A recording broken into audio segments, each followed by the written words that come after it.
তৃণমূল কংগ্রেসের সভাপতি শেখ হামিদকে ভোটের দিন বাড়ি থেকে বেরোতে দেব না বলে হুঁশিয়ারি শুভেন্দু অধিকারী। শুভেন্দুকে হুমকি অধিকারী বলে পাল্টা কটাক্ষ শেখ হামিদের।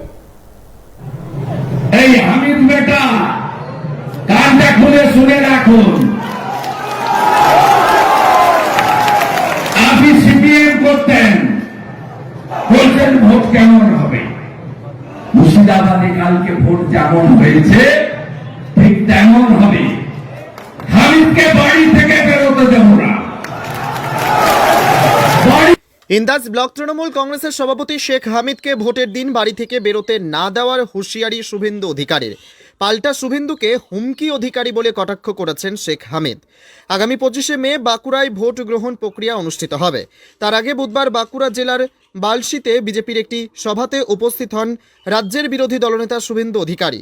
সেখানেই মঞ্চে বক্তব্য রাখতে গিয়ে ইন্দাস ব্লক তৃণমূল কংগ্রেসের সভাপতি শেখ হামিদকে হুঁশিয়ারি দেন তিনি বলেন, ভোটের দিন বেটা শেখ হামিদকে বাড়ি থেকে বের হতে দেব না।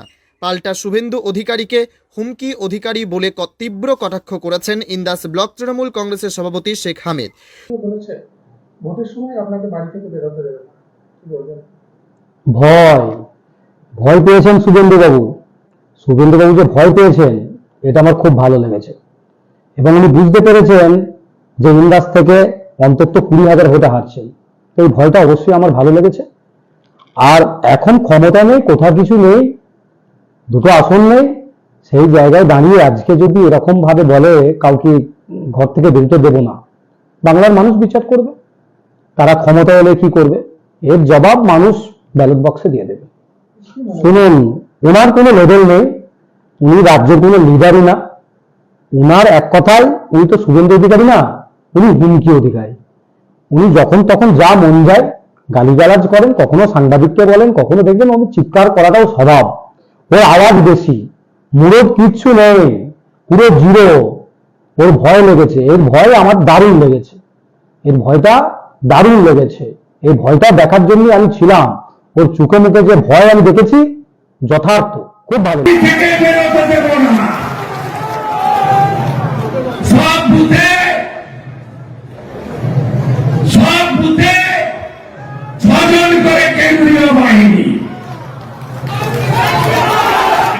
আর হামিদ মিয়া আর কি দত্ত, গোপা নাকি গোপে দত্ত, এই দুজন বিখ্যাত লোককে বলি, তোমার থেকেও বড় মস্তান ছিল, তোমাদের থেকেও বড় মস্তান ছিল বীরভূমের কেষ্ট মন্ডল, 150 কেজি তার ওজন, সে এখন না ইতিহাস জেলে।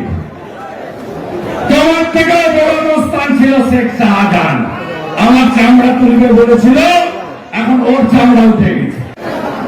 আরে গোপে দত্ত সঙ্গে যাবে, চিন্তা নেই। এই মালটাকে আমি চিনি না, এটা কে? গোপে দত্ত।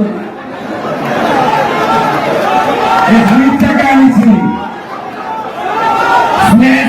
স্নেহ আমার কাছে নিয়ে গেছিল 2-1 বার।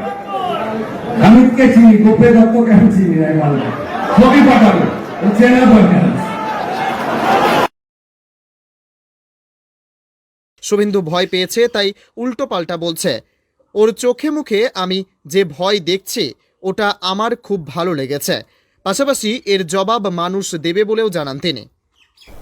Bureau report, PB news.